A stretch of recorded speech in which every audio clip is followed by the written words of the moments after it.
Granny Fox by Thornton W. Burgess. Chapter 29. The New Home in the Old Pasture. Who keeps a watch upon his toes need never fear he'll bump his nose. Old Granny Fox. Now, there is nothing like being shut alone in the dark to make one think.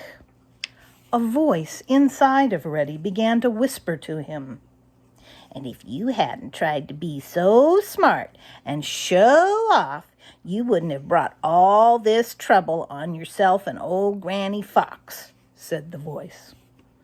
"I know it," replied Reddy, right out loud, forgetting that it was only a small voice inside of him.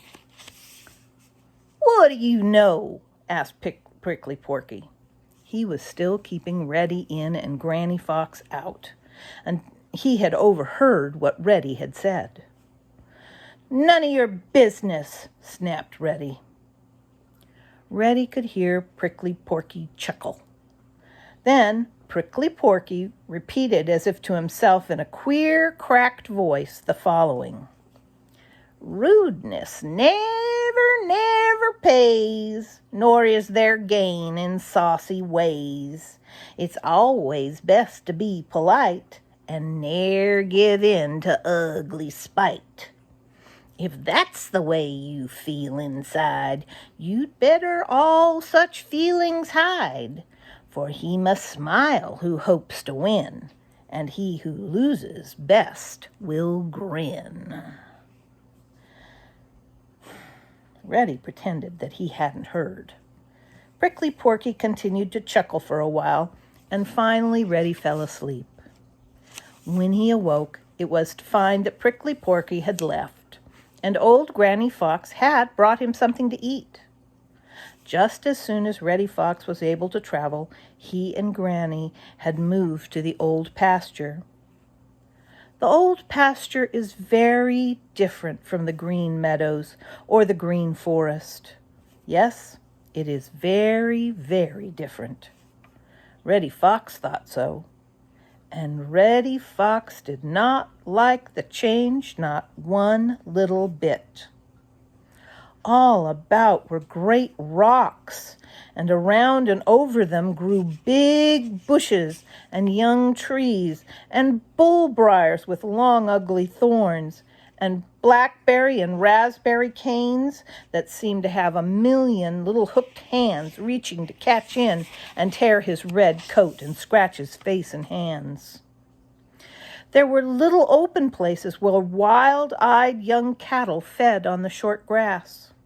They had made many little paths all crisscross among the bushes, and when you tried to follow one of these paths, you never could tell where you were going to come out.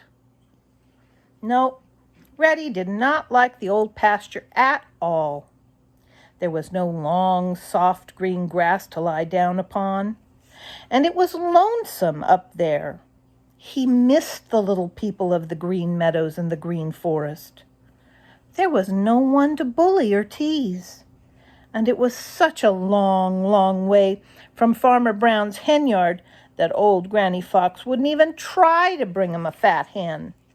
At least that's what she told Reddy.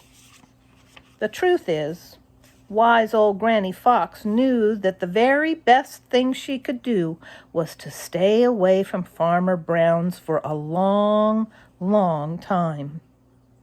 She knew that Reddy couldn't go down there because he was still too lame and sore to travel such a long way, and she hoped that by the time Reddy was well enough to go, he would have learned better than to do such a foolish thing as to try to show off by stealing a chicken in broad daylight, as he had when he had brought all the trouble down.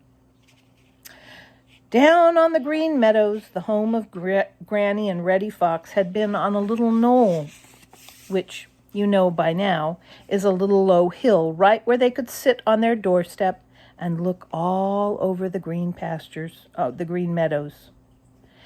It had been very, very beautiful down there. They had made lovely little paths through the tall green meadow grass, and the buttercups and daisies had grown up close to their very doorstep. But up here in the old pasture, Granny Fox had chosen the thickest clump of bushes and young trees she could find. And she had dug a hole right in the middle of a great pile of rocks. It was right down under the rocks. Even in the middle of the day, jolly, round, red Mr. Sun could hardly find it with a few of his long, long, bright beams. All the rest of the time, it was dark and gloomy in there. No, Reddy Fox didn't like his new home at all. And when he said so, Granny Fox boxed his ears. "It's your own fault that we've got to live down here now," said she. "It's the only place where we're safe. Farmer Brown's boy never will find this home, and even if he did, he couldn't dig into it as he did into our old home in the Green Meadows. Here we are, and here we're staying, and all because of a foolish little fox who thought himself smarter than anybody and tried to show off." Reddy hung his head. "I don't care," he said, which was very, very foolish, because, he did care a great deal. And here we will leave wise old Granny Fox and Reddy, safe even if they do not like their new home. You see, Lightfoot the deer is getting jealous. He thinks there should be some books about the people of the Green Forest, and that the very first one should be about him.